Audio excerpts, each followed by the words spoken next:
여러분, 기억이라고 하는 것을 어떻게 생각하세요? 사람들마다 기억이 다 다르죠. 방금도 밑에서 장로님들하고 얘기하는데 저는 전혀 기억이 없어요. 예. 같이 한번 식사를 했다고 하는데 작년에 하셨다고 이야기하시는데 저는 전혀 기억이 없는 거예요. 어쩌겠어요. 저는 기억이 없으니까 밥을 안 먹은 거죠. 그렇죠? 예, 사람마다 이 기억이라고 하는 것이 그래서 달라요. 그렇죠? 사람마다 기억하는 게 다르고 또 어느 분야, 어느 쪽에 더 열심히 잘 기억하느냐 또 좀 잘 기억 못하느냐 하는 것도 또 다 다르고요. 어쨌든 우리가 살아오면서 지난 모든 날들, 모든 시간들은 다 기억으로서 남아있게 되어지죠. 네, 여러분 그거 아세요? 이 기억이라고 하는 것은 단지 기억, 예전의 것으로 끝나는 것이 아니에요. 그 기억이라는 것이 오늘도 우리에게 영향을 끼친다는 거죠. 제가 예전에 한번 말씀드렸죠. 제가 물에 빠져 죽을 뻔한 일이 있었다고.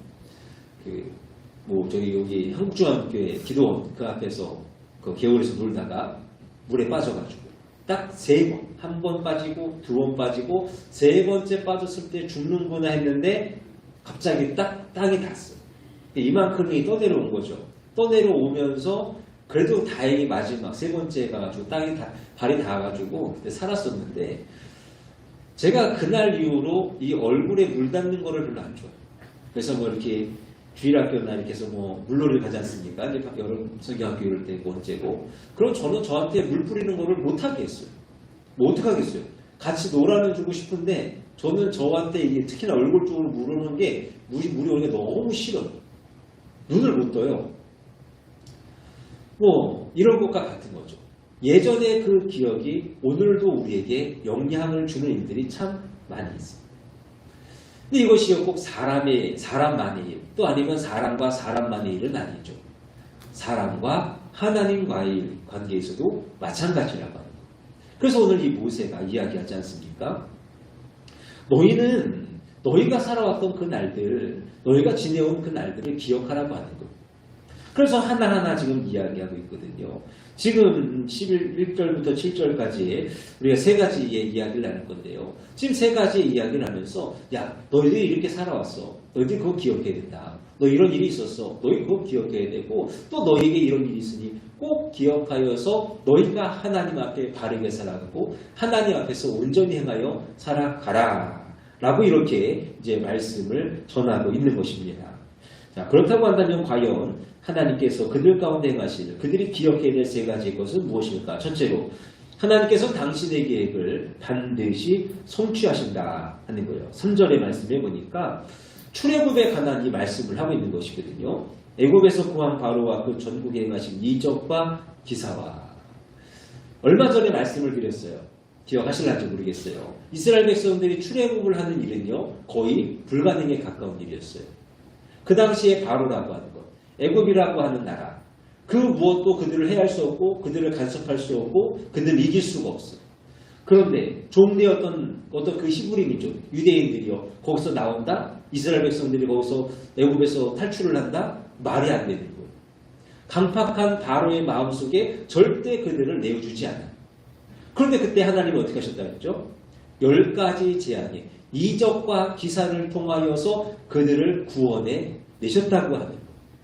지금 이스라엘 백성들로 하여금 너희가 가나안 땅에 들어가기 전에 이러한 하나님의 그 모습, 그 사건을 기억하라는 거죠. 그리고 여기서 주는 의미는 뭐냐면 하나님의 계획하심은 불변하다. 하나님의 그 말씀하신 것, 하나님의 계획하신 것, 그것은요 결코 어그러지는 일이 없습니다. 취소되어지는 일이 없습니다. 하나님의 그 뜻은 기필코 이루어진다는 그러한 말씀입니다. 이것이 하나님께서 아브라함에게 주셨던 약속이잖아요. 내가 너의 자손으로 하여금 큰 민족을 이루게 할 것이고 내가 너에게 준 약속의 땅으로 가리라. 비록 오랜 시간은 걸렸습니다만 큰 장애물이 있긴 했습니다만 하나님께서는 그 모습 그대로 지금 이스라엘 백성들에게 이루어 주셨다 하는 것이죠. 사랑하는 여러분, 이처럼 말씀하신 바, 뜻하신 바 결단코 이루어내시는 우리 하나님을 믿는 저와 여러분들이 되실 수 있기를 바랍니다. 이 모양이든 저 모양이든 하나님이 이루어 가시는 거예요. 때로는 당근을 주시기도 하시고 때로는 채찍을 드시기도 하시고 뭐 이렇게든 저렇게든 정말로 하나님의 여러 가지 방법으로 하나님께서 여러 가지 많은 일들을 통하여서 우리에게 말씀하시고 우리에게 약속하신 바 그 모든 뜻을 이루어 가심을 믿는 저와 여러분들이 되셨으면 좋겠습니다. 그런데 사람이요 착각하는 게 하나 있다고 하는 거죠. 이게 뭐냐면 하나님의 이 계획하신 가운데에 이 계획을 이끌어 가시는 가운데에 사람이 무엇인가 할 수 있지 않을까 하는 생각을 갖는다는 거예요. 뭐 예를 들면 그런 거죠. 내가 조금 더 좀 잘나고 내가 좀 더 뛰어나면 하나님의 뜻이 빨리 이루어지고 내가 조금 못나거나 그러면 하나님의 뜻이 늦게 이루어지는 뭐 그런 마음들. 그러니까 내가 하나님께 열심을 내면은 그 열심을 내는 대로 그 뜻이 빨리 이루어지고 내가 나태하고 내가 게으르면 그 모습 그대로 또 하나님의 역사가 하나님의 뜻이 또 지체되어지는 어떤 그러한 생각들을 할 때가 있어요. 물론 그러한 일이 있을 때 하나님은 그 뜻을 고치시고 그 마음에 그러한 어떤 형편의 모든 것들을 바로 잡으시고자 책망하시든지 이끄시든지 은혜를 주시든지 하시겠죠. 그러나 그렇다고 한들 사람이 무엇이간데 그 일에 관여를 하겠습니다. 자, 여러분 보세요. 사도행전 2장 23절 말씀이 그가 하나님께서 정하신 뜻과 미리 아신 대로 내준 바 되었거늘 너희가 법 없는 자들의 손을 빌려 못 박아 죽였으나. 지금 예수님을 향한 말씀이죠. 예수님에 관한 말씀. 사람들이 예수님을 이제 고소를 했습니다. 예수님이 죄가 없으셨어요. 그런데 이렇게 저렇게 막 말들을 만들어내고 거짓 증인을 세우고 해가지고 예수님을 십자가에 못 박아서 죽였어요. 이 일을 주도하는 것이 대제사장과 종교 지도자들이었죠. 그들이 하는 생각이에요. 그들이 하는 말이에요. 우리가 이겼다고 하는. 야, 봐라. 저 예수를 죽이는 것이 어려운 것 같고 그것을 반대하는 자들도 많았고 사실 이것이 그냥 법적으로나 물어봤을 때 불가능해 보일 수도 있었지만 우리는 그 예수를 죽이는 일을 이루어냈다. 라고 하는 어떤 마음을 가졌어요. 자기들이 가지고 있는 지혜, 계략, 자기들이 가지고 있는 어떤 잘못된 열심 그것들을 가지고 예수를 우리가 죽였노라 라고 이렇게 생각한다는 거예요. 그런데 2장 23절 여기서 하시는 말씀이 뭐예요? 그가 하나님께서 정하신 뜻과 미리 아신 대로 내준 바 되었거늘. 무슨 말씀인지 아시겠어요? 하나님께서 그들에게 내어 주셨다고 합니다. 예수 그리스도를 내어 주신 거예요. 그렇기 때문에 그들이 예수 그리스도를 십자가에 못 박는 어떤 그 일을 이룰 수 있었던 것이지 하나님께서 그들에게 내주시 아니하셨다고 한다면 여러분 그들이 아무리 날르고 긴다 할지라도 그 뜻이 이루어졌겠습니까? 그 일이 이루어졌겠어요? 결코 그럴 수 없어요. 이런 요나를 봐도 우리가 알지 않습니까? 요나가 하나님의 말씀을 받았어요. 그런데 불충하죠. 순종하지 않습니다. 자기 뜻대로 행했어요. 여러분 그렇다고 해서 하나님의 뜻이 안 이루어집니까? 하나님의 뜻은 이루어지는 거예요. 우리 요즘 새벽에 사도행전 말씀 바울을 계속해서 보고 있어요. 여러분 바울이 얼마나 열심히 있었어요. 바울이 예수 그리스도를 이단이다 생각하고 그 믿는 자들을 해하고자 얼마나 열심히 했습니까? 그런데 도리어 그 일이 반대가 되어졌어요. 역전이 되어졌어요. 이제는 그리스도라는 그 복음, 예수 그리스도의 복음을 전하는 가장 앞장서고 가장 열심을 내는 자로서 하나님께서 사용하셨다고 합니다. 여러분, 이처럼 성경에 나오는 이런 말씀들, 뭐 사람의 어떤 모습이 생겨날 수 있고 또 환경이 어떻게 변화되어질 수 있고 정말로 많은 일들이 생겨나요. 그러나 그럼에도 불구하고 하나님의 말씀은 응하여지는 하나님의 말씀은 완성되어져 가는 그러한 것들을 우리 가운데 보여주시는 이유가 뭐겠습니까? 하나님의 말씀은 하나님의 계획은 이루어진다는 거 아니겠습니까? 그것은 변하지 않는다는 건 아니겠어요? 오늘 저와 여러분에게 하나님이 주시는 말씀이 있습니다. 오늘 아침에도 나눴고 또 뭐 새벽에도 나눴고 늘 여러분에게 주시는 말씀이 있어요. 여러분의 마음에 주시는 그러한 소원의 것들이 있어요. 확신의 것들이 있어요. 여러분 그 말씀은 그 말씀대로 이루어짐을 믿고 나아갈 수 있기를 원합니다. 여러분 믿으시고 포기하지 않으시면 돼요. 하나님께서 이루시리라 하나님께서 주시리라 하시는 그 말씀을 내가 받았고 내 것을 믿는다고 한다면 여러분 포기하지 않으시는 거예요. 끝까지 그 말씀을 붙잡고 함께 나아갈 수 있는 우리가 될 수 있기를 바랍니다. 두 번째로 하나님께서는 당신의 백성을 사랑하십니다. 4절 말씀해 보니까 이제 홍해를 건너는 사건을 이제 언급을 합니다. 뒤에서는 애국 군대가 쫓아오고 있고요. 앞에는요, 홍해가 가로막고 있는 상황이죠. 어떻게 할 수 없는 상황이에요. 자, 그러한 상황 속에서 이 이스라엘 백성들의 마음이 어떻게 됐는가? 물과 같이 녹아졌어. 물과 같이 녹아졌다라고 하는 것은 이 소망이 없는 거죠. 여러분 생각해 보세요. 이들이 출애굽을 한 지가 얼마나 됐을까요? 뭐 몇 달 됐습니까? 몇 년 됐습니까? 얼마 안 됐어요. 하나님의 그 10가지 제안, 놀라운 그 이적과 기사를 바라보고서 출애굽을 했음에도 불구하고 얼마 지나지 않아서 그 앞에 놓여져 있는 홍해, 뒤에 쫓아오는 애굽의 군대를 바라보더니 마음이 물과 같이 녹아져. 소망을 잃었어. 하나님을 향한 믿음을 놓쳤단 말이에요. 그러면 그 모습을 하나님이 바라보실 때 어떤 마음이셨겠어요? 야, 내가 이렇게 해가지고 너에게 큰 힘을 줬어. 내가 큰 능력을 내겠어. 야, 나 어때? 나 너희 나 바라보고 따라올 수 있지? 라고 하면서 끌어가셨는데 한 발짝 걷기도 전에 하나님, 우리 못 쫓아가겠는데요? 우리 다시 애국으로 갈까요? 그 모습을 보시는 하나님이 어떠한 마음이셨을까? 그러나 그럼에도 불구하고 하나님은 그들을 버리지 않으셨죠. 끝끝내 구원해 주셨습니다. 그럼 여러분, 하나님께서 그토록 그들을 붙잡아 주시고 끝까지 그들에게 은혜를 주신 이유가 뭘까요? 다른 것은 없잖아요. 다른 모습은 없어요. 오직 하나님이 그들을 사랑하셨기 때문입니다.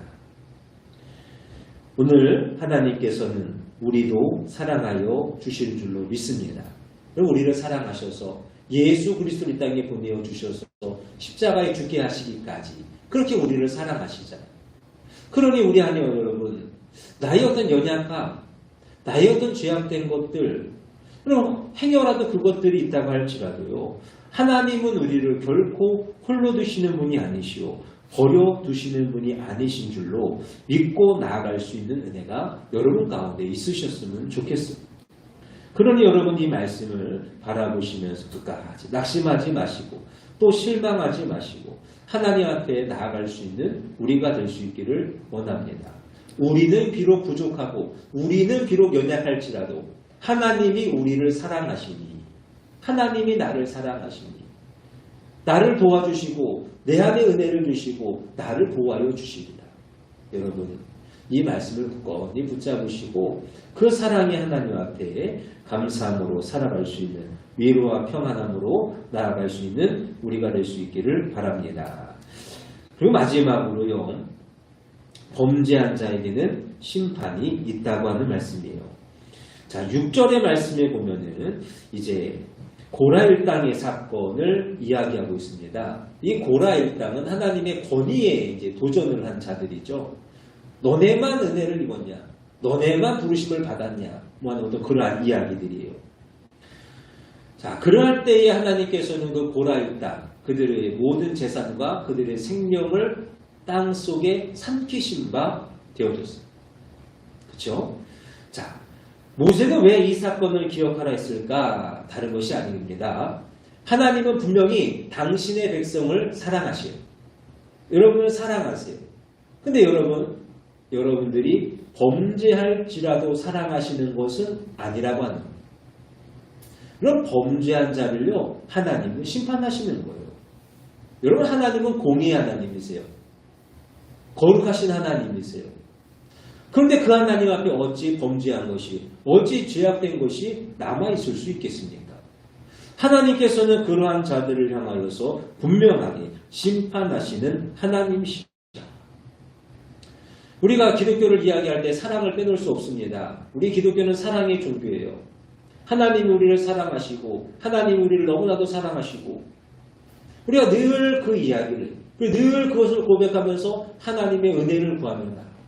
근데 이것이요, 자칫 잘못돼가지고요, 마음 가운데 교만함이 되어지는 거예요. 야, 하나님이 나를 사랑하신다는데 내가 뭐 이렇게 살든 저렇게 살든 나를 버리시겠냐? 나를 책망하시겠냐? 하는 어떤 어리석은 마음들이 생겨날 때가 있어요. 그러나 그것이 아니라고 하는 거예요. 그러니까 여러분, 제발 그런 사람들 되지 마시길 바랍니다. 뭐 내가 세상에 좀 살다가 세상에서 이렇게 저렇게 그냥 살아가다가 뭐 때가 되면 돌아가면 되지 뭐 마지막에나 잘 살면 되지 않겠어? 라고 하는 그런 마음 갖지 않으셨으면 좋겠어요. 하나님은 여러분을 사랑하시지만 분명히 우리를 사랑하시지만 그 죄악된 것을 용납하시는 분이 아님을 기억하시면서 언제나 하나님 앞에 겸손히 나아갈 수 있는 우리의 삶이 되실 수 있기를 원합니다. 여러분, 하나님은 사랑하시되 매드시는 것을 멈추시는 분이 아니에요. 그것을 주저하시는 분이 아니에요. 차라리 매를 드셔서 우리로 돌아오게 하시는 분이 하나님이신 줄로 알고 오늘도 하나님께 거룩하여 정직하게 살아갈 수 있기를 간절히 원합니다. 네, 말씀을 정리합니다. 하나님께서 우리에게 오늘 하시는 말씀, 하나님은 변치 않으시는 하나님이라. 또 끝없이 사랑하시는 하나님이시라. 또 공의로우신 하나님이시라. 오늘 우리 가운데에 주시는 말씀인 줄로 믿습니다. 여러분들, 이 하나님을 더욱 바라보시면서 의지해야 될 것은 의지하고 바라봐야 할 것은 바라보고 기대하며 소망할 것은 소망하되 또 우리가 경계하고 조심해야 될 것들은 또 그렇게 우리가 주의하여 살아가면서 하나님 앞에서 늘 살아가시기를 하나님께서 바라보시기에 참으로 나의 백성이요 나의 사랑하는 자요 라고 이렇게 일컬음을 얻을 수 있는 우리 모두가 되기를 주님의 이름으로 축원합니다. 기도하겠습니다.